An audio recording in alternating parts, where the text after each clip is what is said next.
ശ്രീകണ്ഠപുരം നഗരസഭ 2023-24 വാർഷിക പദ്ധതിയിൽ ഉൾപ്പെടുത്തി പെൺകുട്ടികൾക്കായി നൽകുന്ന മെൻസ്ട്രൽ കപ്പ് വിതരണ ഉദ്ഘാടനം നഗരസഭാ chairperson doctor K V. Philomina teacher നിർവഹിച്ചു. മടമ്പം മേരിലാൻഡ് ഹൈസ്കൂളിൽ വെച്ച് നടത്തിയ പരിപാടിയിൽ വാർഡ് കൗൺസിലർ മീന പി. സ്വാഗതം പറഞ്ഞു. വിദ്യാഭ്യാസ standing committee chairperson Tresiamma Mathew അധ്യക്ഷത വഹിച്ചു.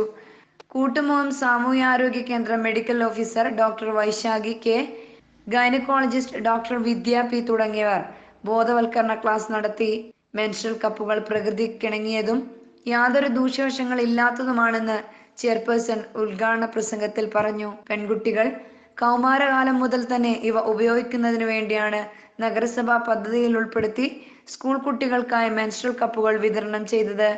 ഭാവിയിൽ മാലിന്യത്തിന്റെ അളവിനെ ലഘൂകരിക്കുവാൻ ഇതുവഴി സാധിക്കും. നഗരസഭയുടെ തികച്ചും അഭിനന്ദനീയമായ ഒരു പദ്ധതിയാണിതെന്ന് സ്കൂൾ ഹെഡ്മാസ്റ്റർ സിസ്റ്റർ നമിത നന്ദി പ്രസംഗത്തിൽ അഭിപ്രായപ്പെട്ടു.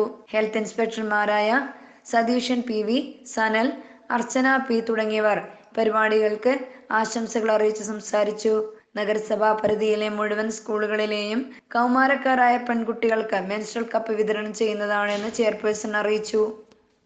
ആധുനിക ഭക്ഷണ സംവിധാനങ്ങളുടെയും മറ്റും കാര്യങ്ങൾ കൊണ്ട് സാധാരണയിൽ നിന്നും പണ്ടൊക്കെ നമ്മൾ 17-18 വയസ്സിലൊക്കെ ആയിരുന്നു വയസ്സ് അറിയിച്ചിരുന്നെങ്കിൽ ഇപ്പോൾ അറിയിക്കുന്നത് 11-12 വയസ്സിൽ തൊട്ട് തുടങ്ങുകയായിരുന്നു. അപ്പോൾ അങ്ങനല്ലേ മോളെ? അപ്പോൾ ഞാൻ പറഞ്ഞു വന്നത്, നമുക്ക് ഇങ്ങനെ വരുമ്പോൾ നമ്മുടെ അത് എനിക്കൊരു 50 വയസ്സ് വരെ തുടരുന്ന ഒരു പ്രക്രിയയാണ്. അപ്പോൾ ചിലരെ സംബന്ധിച്ച് ഇത് ഭയങ്കരമായ വയറുവേദന